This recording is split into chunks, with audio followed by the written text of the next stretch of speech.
Hey guys, my name is Nick Guerra. I'm a stand-up comedian. I live in North Hollywood, and the name of my story is My High School Party. During my high school years, I didn't go to a lot of parties. Well, that's mostly because I didn't get invited to a lot of parties. Not that I wasn't a cool guy, I was the funny guy. And the funny guy in high school can usually go in and out of all the groups, but no group claims him. You are allowed to make us all laugh, but we don't want you to make fun of us, so you're just a lone wolf. You're kind of a solo act of the high school. Didn't matter. I wanted to throw a party because I wanted to leave a memory in my friends' minds. So it just couldn't be a party.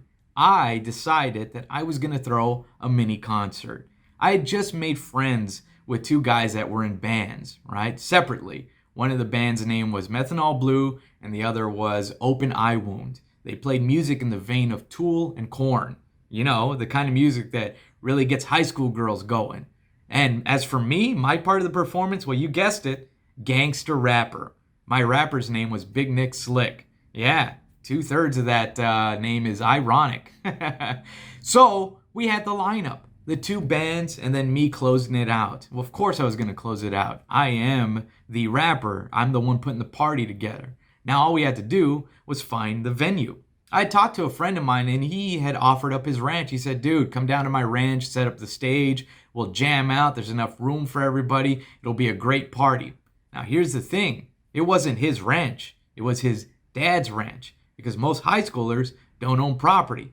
Didn't matter. All right. I got the venue, got the lineup, got the time. Need to just spread the word. So I made flyers. And this is back before Photoshop. I had to hand draw these flyers with all the info and logos and go to Kinko's and then just copy them like crazy.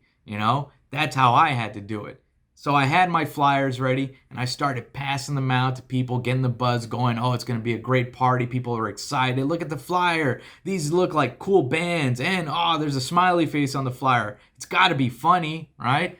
So we started to get ready for the show. The bands went and they practiced what they were going to do. I downloaded as many rap beats as I could from Napster. I was writing my lyrics, right? And I think I even referenced Saved by the Bell because I was like, you guys acting like Saved by the Bell. Well, I'm going through hell. And we had our show ready. So the day was upon us.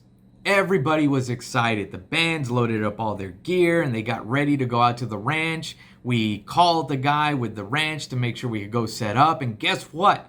He didn't answer his phone calls. That's right. We were ghosted by landline. We had lost our venue. It seemed like everything was lost and we were just going to have to give up. But I couldn't because my name was on the flyer and I had 2 months left in high school. I wasn't going to just leave on a sour note. So I made the executive decision. I said, you know what? We're going to throw the concert at my house, in my living room. My mom, recently divorced, was on a date for the night. My little sister was staying at my dad's place because I was supposed to throw this massive party. So I knew the house was empty. I told my buddies to set up everything in the living room. We moved everything that was valuable into an off-limits room. And then I went to the ranch to redirect people to head to the new venue. I told my friends, as soon as you guys are ready, page me and I'll be back on my way. That's right, page me. This was also the last year for pagers to leave an impact on society. Beep, beep, got the notification, went back home, started the concert. My friends were jamming. Everybody was sitting in the living room. Some of them were sitting on the off-limits couch, but that's okay. My family photos weren't falling off of the wall, so everything was in place, and we were having a good time. It was almost time for my performance. Right before I went up, though, a car pulled into my driveway that I had never seen before. It was my mom and her date. I ran out there, and I looked at my mom, who looked more confused than angry. And I was like, Mom, I'm about to go and perform. The concert's going great. We had to move everything here. The ranch was off limits. So if you just give me another hour, and we'll have everything back in place and cleaned up. And she looked at her date, and she looked at me and she said, just make sure everything is back exactly where it was.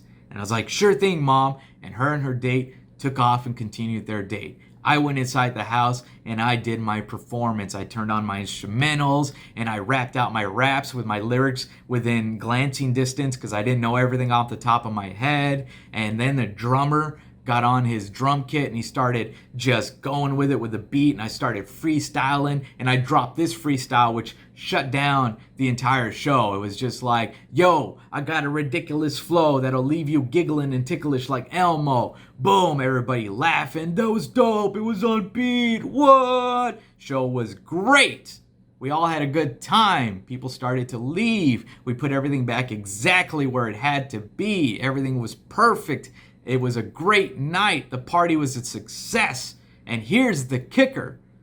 That man that my mom was on a date with, well, they got married and they're still together. And that's how my high school party helped my mom find the man of her dreams. That's right. One of us got lucky that night. My mom.